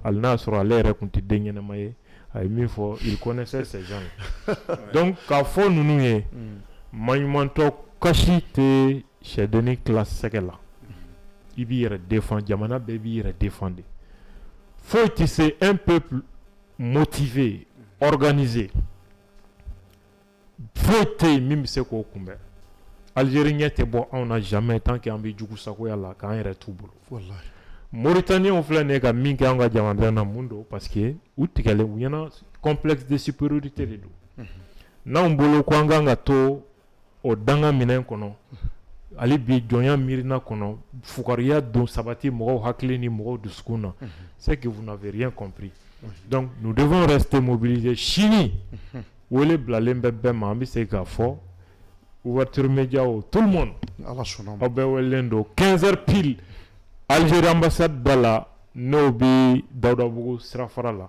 An bɛɛ lajɛlen ka bɔ an ka taa ni ye ko daminɛ de ko min n'a bɛna continuer même en dehors de Bamako dans les autres régions ni Ala sɔnna même au niveau de la diaspora. Donc hali bi k'a fɔ AES peuple bɛɛ Burkina Mali Niger restons debout et mobilisés fo ka taa Algérie sa a tɛna se ka anw ka jamana sigi a sen sabara kɔnɔ wa ministre ye min fɔ Abdoulaye Maïga ye min f'u ye Nations Unies tribune na l'accord d'Alger est bel et bien mort. Klisi Kanté n'a chounu foi wa Mali désormais Maoma Niake ana Ambidjabi. C'est la réciprocité désormais. Merci bien. Merci beaucoup Abdul Niang. Je vous remercie Kennedy Abdul Niang ma vraiment Niang bi foki wala mando. Merci bien. Ni ala sona ma dogo kun kono ani Niang mutla ka nyon ta tuguni jefara araban nata ni ala sona ma ka foka wali ɲuman dɔn a ka kɔrɔfɔ ɲumanw na k'a fɔ jamanadenw ye hali bi ni waati na a bɛ ouverture media kan yani an da ka bɔ kunnafoni na an kan ka an ka invité dɔ ta o ye passeport ale ka passeport de tununa jɛfaga nin y'a waati damadɔ an bɛna ale bisimila a ko ni maa o maa y'a ka passeport ye a bɛ 250 de d'i ma 250 a mago bɛ ɲini kana sa an b'a ɲini jamanaden bɛɛ fɛ cayara dɛ i y'a ye sira sumunu fana bɔra yan n'o ye milimo kɔrɔmuso balimamuso ye o fana ka passeport tununa ko ni maa mun fana ale tɛ k'ale bɛ 230 d'o ma sira sumunu o ka passeport fana tunun ni maa mun y'ale tɛ 230 an bɛ sira fo ka waleɲuman dɔn an kanubaga don mais nin fana y'an balimakɛ dɔ ye ale fana de ka passeport tununa donc yani an k'ale ka passeport ko kuma bila a k'a sigi n b'a ɲini prince fɛ denmisɛnnin dɔ fana tununnen bɛ nin waati in na den a photo bɛna bila prince fɛ ko k'a ɲini ala ka maɲuman bɛɛ fɛ avis de disparition nous lançons un avis de recherche concernant Adama Traoré ko Adama Traoré ni waati in na an bɛ ɲinini na ka ɲɛsin Adama Traoré ma un enfant âgé de 13 ans disparu à Kouralé non loin de Kabala ko Adama ko denmisɛnnin san 13 don k'a tununa Kouralé de Kouralé filɛ nin ye Kabala kɛrɛfɛ voilà n'i ye Kalabankoro sira minɛ yɔrɔ dɔ bɛ ko Kabala ko Kouralé bɛ o kɛrɛfɛla la maa minnu tɛ Kouralé yɔrɔ dɔn Donc au tɛmɛnen kɔfɛ ka bɔ yen ko Adama est sorti de la maison le 19 mars et n'a plus donné de nouvelles depuis lors. Donc ko Adama bɔra so depuis mars kalo tile 19 san 2025 fo bi an do bi avril kalo tile 7 la Adama ma ye maa si ma yɔrɔ dɔn u ye yɔrɔ bɛɛ yala u ma ye. Sa famille est très inquiète et toute personne ayant des informations sur le concernant est priée de contacter d'urgence les numéros suivants.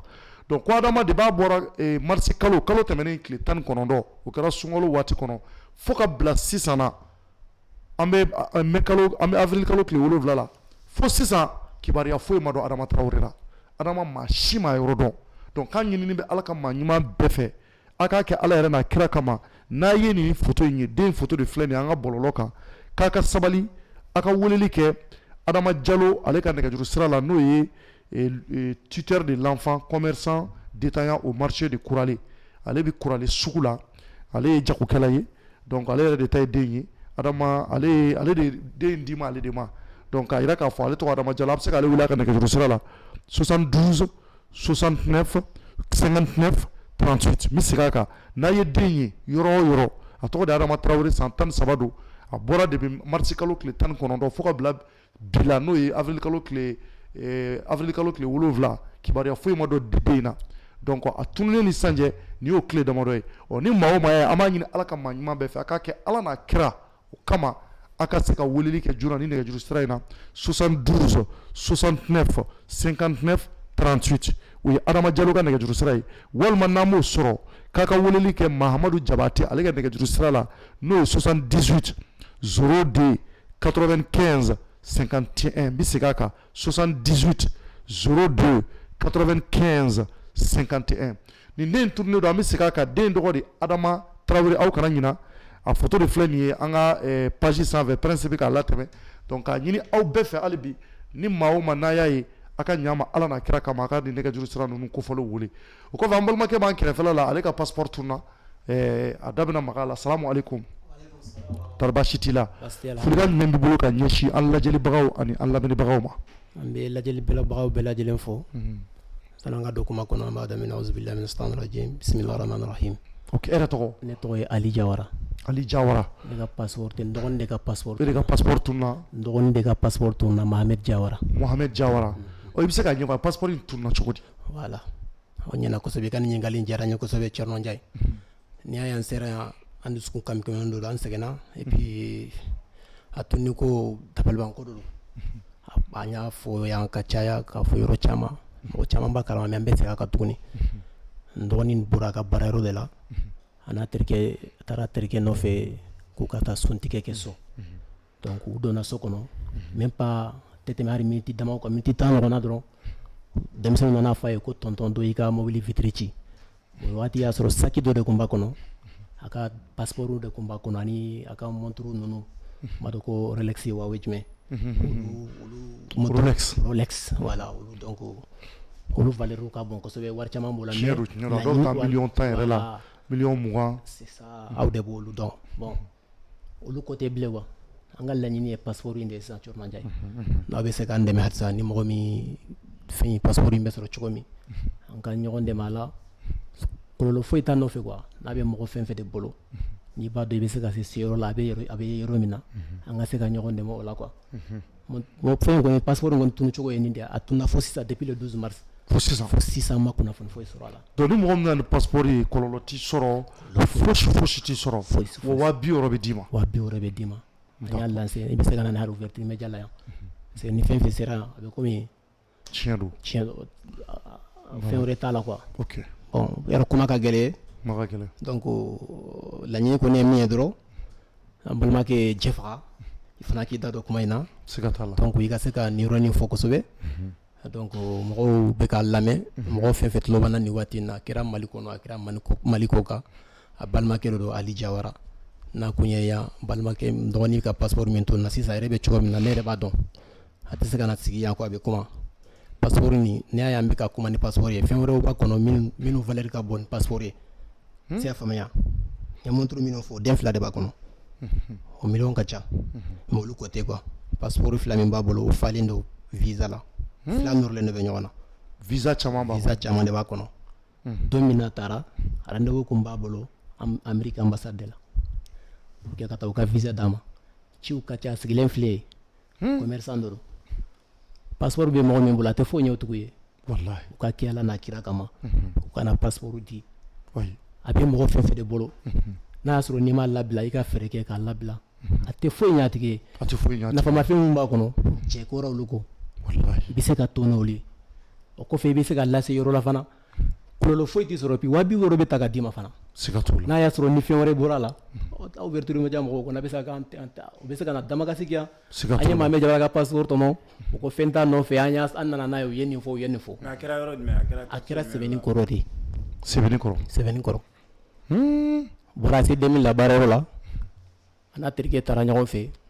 k'o bɛ suntigɛ kɛ k'u to o la de denmisɛnninw nana ko tonton dɔ y'i ka mobili vitre ci a yɔrɔ in na je crois que a vidéo bilala bɔlɔlɔ a sanfɛ vidéo bilara bɔlɔlɔ kan i y'a faamuya an y'a ye donc fo sisan an ma fɛn an ma ye fo sisan an ma kunnafoni foyi sɔrɔ a la Jɛfaga kuma dɔ b'i bolo nin na ka fara nin kan Voilà. vraiment an bɛ Ala ka maa ɲuman wele dɛ an balimakɛ n'o ye monsieur Jawara ye Mamadu Jawara Jawara ye.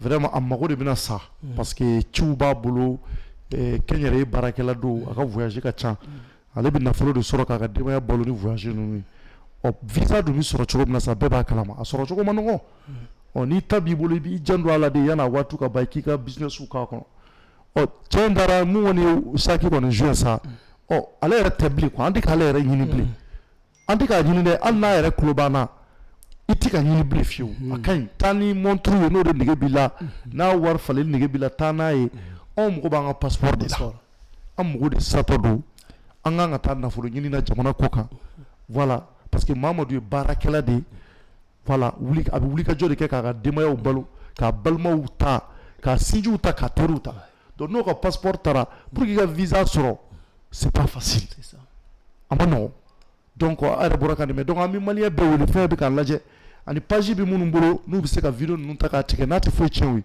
a bɛ nin video ninnu ta a b'a bila a ka pagew kan pour que maliyɛnw bɛ se ka nin mɛn cogo min na passeport in kɔnɔ n'a y'a sɛbɛnnen dɔrɔn non Jawara prénom Mahamadu Mohamed Jawara ale don a ye nana ye joona ouverture média la n'a y'o diya an n'a tigi yɛrɛ ka na a ye nana ye k'aw y'a tɔmɔ 250 bɛ d'i ma 300,000 francs CFA o bɛ ta ka d'i ma i bɛ taa n'a ye voilà n'a y'i diya numéro fana bɛ di i b'o fana fɔ nka yan'o cɛ Jɛfaga kuma dɔ i bolo ka fara nin kan bon Thierno n bɛ kuma min bɛ n bolo o ye ka dugawu kɛ an bɛ dugawu kɛ yarabi an balimakɛ Ala ka garijɛgɛ don a ka passeport amina yarabi amina k'a ɲini mɔgɔ bɛɛ lajɛlen fɛ mɔgɔ bɛ k'an lamɛn Mali kɔnɔ Mali kɔ kan surtout minnu bɛ yen ni pagew b'u bolo n'u bɛ to k'an ka jɛmukanw tigɛ k'a bila u ka comptes kan an b'a ɲini u fɛ fana u ka nin yɔrɔ in fana tigɛ k'a bila yen parce que kunnafoni min don kunnafoni nafama de don k'a sababuya kɛ an balima dɔ de bɛ degun na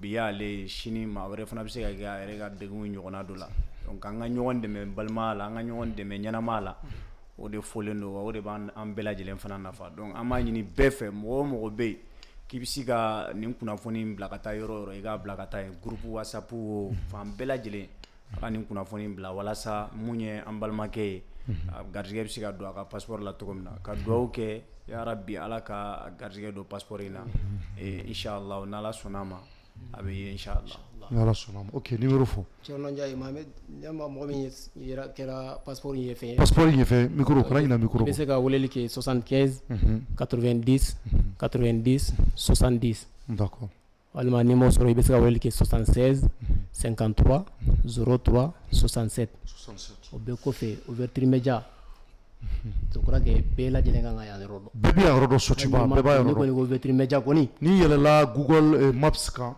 i b'a ye o tɛ wa a tɛ dogo la i ko ouverture média dɔrɔn bɛ na nin ye d'accord n'a sera aw bolo anw hakili sigilen don k'a fɔ an b'a sɔrɔ siga t'o la a b'a sɔrɔ fana o kɔfɛ an b'aw fɔ k'a waleɲuman dɔn merci surtout Thierno Ndiaye Jɛfaga aw jijalen don an b'aw lamɛn Jawara donc vraiment an bɛ Ala deli halisa Ala k'aw bolo mɛn a ka baara la amina yarabi donc a ni cɛsiri merci beaucoup Jawara maliyɛnw hali bi an b'a laban ni o ye ni maa o maa y'an ka passeport ye a y'a kɛ Ala a n'a kira kama an bɛ Ala yɛrɛ de bila o fɛ koyi ani kira a ka ɲ'an ma a ka na n'an ka passeport ye an mago satɔ don an balimakɛ Mohamed Jawara jagokɛlaba don a b'a ka denbaya balo ni jago de ye a sinjiw n'a teriw bɛɛ bi balo ka sababu kɛ jago in de ye donc a ka minɛn minnu dara olu tɛ bilen passeport donc denmisɛnnin minnu bɛ yen n'aw ti baara la nin waati na n'aw bɛ se ka yaala Sebeni kɔrɔ ni fɛ Lafiyabugu ni Amudalayi olu bɛɛ de ye communicati ye a ye yaala quoi yanni samiya ka daminɛ parce que ni san de nana an bɛ se k'an jigi bɔ a kan a bɛ se ka kɛ san min na ji bɛ taa n'a ye baji la